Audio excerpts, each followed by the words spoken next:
bienvenue dans cette nouvelle vidéo. J'ai trouvé cette intégrale, à première vue, ça donne l'impression d'être très difficile, mais dès que tu arrives à trouver le bon changement de variable, ça te prend juste quelques secondes. Et là, je vous donne deux différents changements de variable que vous pouvez utiliser. Et selon ce changement de variable que vous faites, vous pouvez aller beaucoup plus rapidement.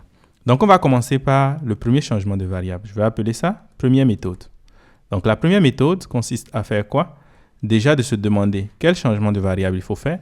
L'on pourrait penser à utiliser ceci comme un changement de variable, mais si vous le faites, vous allez être bloqué parce que vous allez revenir en fait sur une intégrale qui ressemble encore à ce qui est là et donc ça ne va pas vous avantager. Donc, ce que vous pouvez faire, c'est déjà de factoriser en fait x à la puissance 3 ici. Ça veut dire que votre intégrale ici, que je vais appeler i, serait égale à quoi? Juste l'intégrale de x à la puissance 3, facteur de x à la puissance 3 plus 1. Ensuite, racine cubique de x à la puissance 3 plus 2 dx. Et là, ce qu'il faut faire, c'est juste de poser ceci qui est égal à y par exemple. Donc, si je pose y qui est x à la puissance 3 plus 1, j'aurai dy qui serait égal à quoi? 3x au carré dx. Ce qui fait que ceci va devenir quoi? L'intégrale de, déjà, j'ai x à la puissance 3 ici.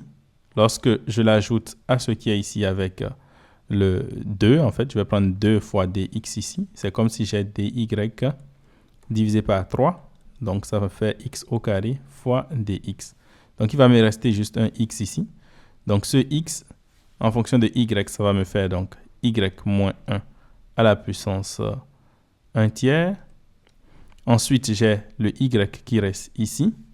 Et après ça, ceci devient quoi? Ça devient simplement x à la puissance 3 plus 1, c'est y. Donc, y plus 1 à la puissance 1 tiers aussi, dy, divisé par 3. Donc, ceci, ça devient quoi? 1 tiers de l'intégrale de y moins 1 multiplié par y plus 1, ça me donne quoi? Donc, y au carré moins 1 à la puissance 1 tiers multiplié par y dy. Et c'est là que ça devient intéressant parce que vous allez remarquer que la dérivée de ce qui est ici est liée en fait à ce qui est là. Donc, si je pose par exemple, ceci est égal à z, j'aurai quoi? Z qui est égal à y au carré moins 1. Donc, dz est égal à 2y dy. Donc, dz divisé par 2, c'est ça qui est là. Donc, finalement, j'aurai 1 tiers multiplié par 1 demi, l'intégrale de z à la puissance 1 tiers multiplié par dz. Et ceci, je sais exactement comment intégrer ça, puisque j'ai 1 tiers ici, multiplié par 1 demi, multiplié par 1 divisé par 1 tiers plus 1, z à la puissance 1 tiers plus 1, plus une constante. Donc, 1 tiers plus 1, ceci, c'est 4 tiers. 4 tiers, je peux dire donc 3 quarts. Donc, ceci devient 1 huitième de z à la puissance 4 tiers plus c. Ou encore 1 huitième de z lui-même qui est y au carré moins 1 à la puissance 4 tiers plus c.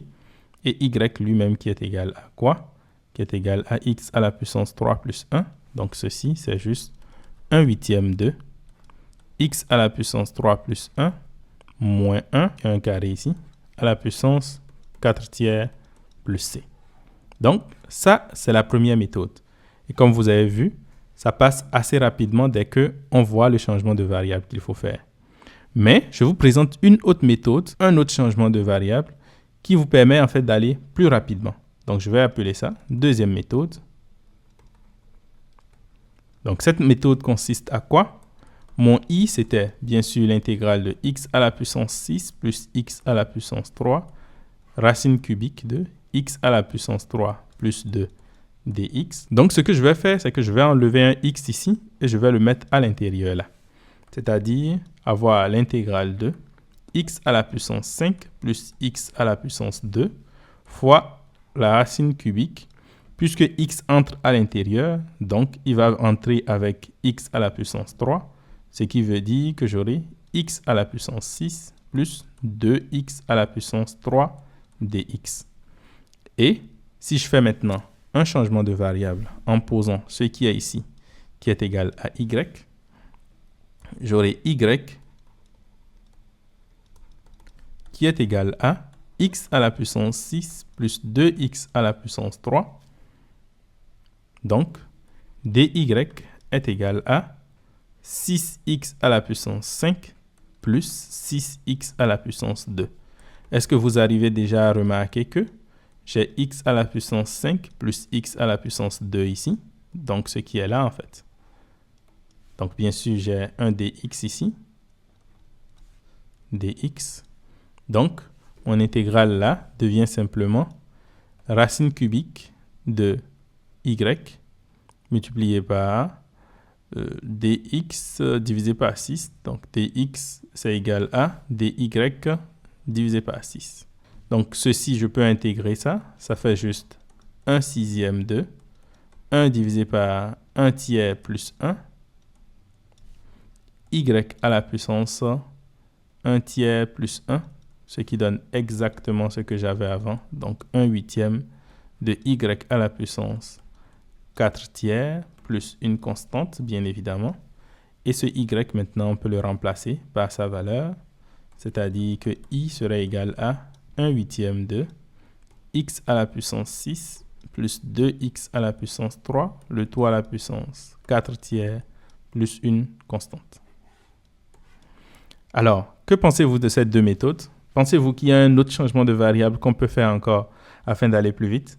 Si vous le pensez, écrivez-moi cela en commentaire. Et sur ce, ciao!